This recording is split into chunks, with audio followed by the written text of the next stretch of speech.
The femur is the largest bone in the body and is located in your leg. The femur is divided into three sections: the proximal epiphysis, which is the head of the femur that contains cancellous bone, cartilage, and the epiphyseal line. The diaphysis is the midsection or shaft of the femur, which contains a medullary cavity. And finally, the distal epiphysis, on the bottom of the femur, which contains more cartilage and the epiphyseal plate. To grasp a better understanding of the femur, this is a 3D model that shows the interior and exterior of the bone. First, we should focus on the head of the femur and look into its components. The head of the femur contains the epiphyseal line, cartilage, and cancellous bone. The epiphyseal line is the indicator that the epiphyseal plates have fused together. When this line appears on the X-ray, this indicates that a person has stopped growing. The cartilage is located on both sides of the bone.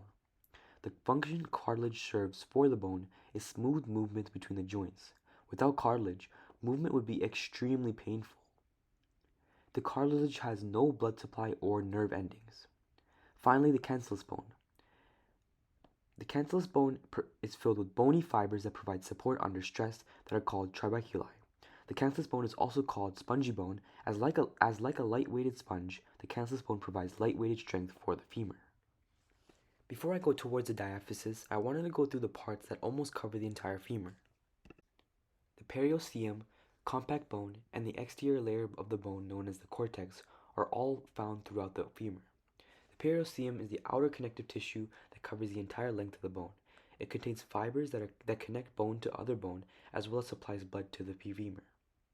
The compact bone is the thickest near the center of the bone and is a dense structural support for the bone. And the cortex is the exterior layer of the bone that mesh blood vessels with bone marrow. Now I can talk about the diaphysis of the femur. The diaphysis contains the medullary cavity. This is found inside of the shaft of the bone and is full of red and yellow bone marrow. The red marrow is more important than yellow marrow, as it is where the blood cell formation occurs. Inferior to this is the distal epiphysis. The bottom of the femur contains more cartilage for the smooth movement of joints and the epiphyseal plates, otherwise known as the growth plates. These plates are found throughout the femur and are responsible for general growth of the bone.